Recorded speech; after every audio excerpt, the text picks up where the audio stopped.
उसको मोदी पूजता है।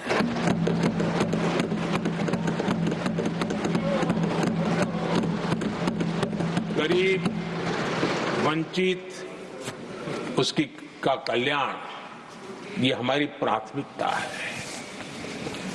इस वर्ष के बजट में भी आप देखिए, लेदर इंडस्ट्री, फुटवेयर इंडस्ट्री, ऐसे अनेक छोटे दायरे के विषयों को हमने स्पर्श किया है और इसका सबसे बड़ा लाभ गरीब और वंचित समुदाय के लोगों को मिलने वाला है, जो इस बजट पे घोषणा की। अब उदाहरण के रूप में टॉयज की बात करें, समाज के इस प्रकार के वर्ग के लोग ही टॉयज बनाने के काम में हैं। हमने उस पर ध्यान केंद्रित किया।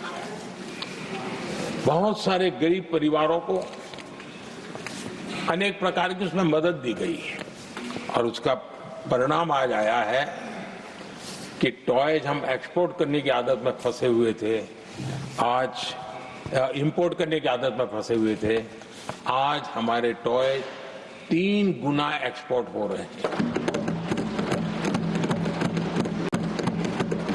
और जिसका फायदा समाज के एक बहुत ही नीचे के तबके में जीने वाले, मुसीबतों से गुजारा करने वाले समुदाय को मिल रहा है। आदरणीय सभापति जी, हमारे देश में एक बहुत बड़ा समुदाय है, मछुआरा समुदाय। इन मछुआरे साथियों के लिए हमने एक अलग मिनिस्ट्री तो बनाई, लेकिन जो बेनिफिट किसान क्रेडिट में किसानों को मिलता था, हमने वो किसान क्रेडिट कार्ड के सारे बेनिफिट हमारे मछुआरे भाई बहनों को भी दिया, ये सुविधा दी।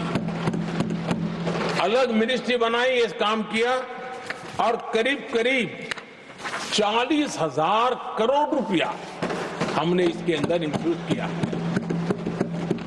फिशरीज सेक्टर को बल दिया है और इसका प्रयास इन प्रयासों का परिणाम यह आया है कि हमारा मछली उत्पादन 2 गुना और एक्सपोर्ट भी 2 गुना हुआ है और जिसका सीधा बेनिफिट हमारे मछुआरे भाई बहनों को हुआ है।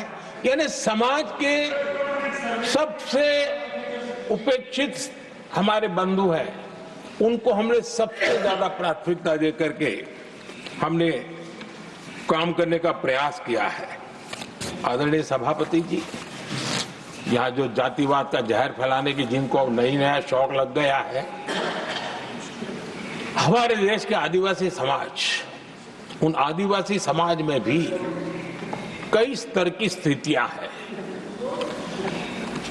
कुछ समूह ऐसे हैं जिनकी संख्या बहुत कम है और जो करीब देश में 200-300 जगह पे बिखरे हुए हैं और कुल आबादी उनकी बहुत कम है, लेकिन वो ऐसे उपेक्षित रहे हैं, उनकी बारीकियों को जाने तो दिल दहलाने वाली बात है। और मेरा सद्भाग्य रहा कि राष्ट्रपति जी से इस विषय में मुझे काफी गाइडेंस मिला, क्योंकि उस समाज को काफी निकट से राष्ट्रपति जी जानती है और उसी में से आदिवासी समाज में भी बहुत वंचित अवस्था में जीने वाला एक जो छोटा तबके के लोग व बिखरे पड़े लोग हैं, उनको विशेष रूप से योजना में लाने का प्रयास हुआ और हमने पीएम जनमन योजना बनाई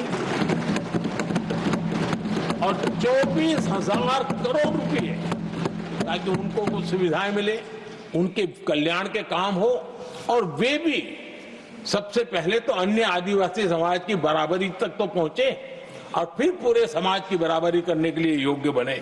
उस दिशा में हमने काम किया है। आदरणीय सभापति जी, समाज के अलग अलग तबकों की चिंता तो की है। हमने देश के अलग अलग भूभाग में भी कुछ ऐसी स्थितियां हैं कि जिसमें बहुत पिछड़ापन है, जैसे हमारे सीमावर्ती गांव, उनको बैकवर्ड विलेज करके छोड़ दिया गया था, आखिरी गांव करके छोड़ दिया गया था।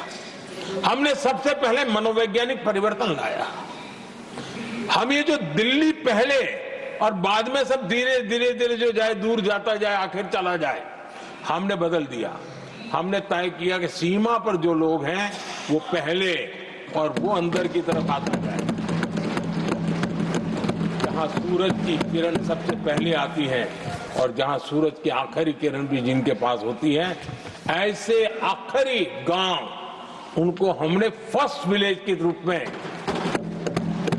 विशेष दर्जा देते हुए, विशेष योजना बनाते हुए हमने उनके विकास के कामों को इतना ही नहीं, इसको प्राथमिकता इतनी दी कि मैंने पिछले टर्म में मंत्री परिषद के साथियों को ऐसे दूर दराज के गांवों में 24 घंटे रुकने के लिए भेजा था और -15 डिग्री वाले कुछ विलेजेस थे, वहां भी हमारे मंत्री वहां जाकर के रुके थे, उनको समझने का, उनकी समस्याओं के समाधान के लिए प्रयास किया था। और हमने 15 अगस्त 26 जनवरी में जो मेहमान बुलाते हैं उसमें भी ये जो सीमा पर बसे हुए हमारे पहले विलेज है, आज उनके प्रधान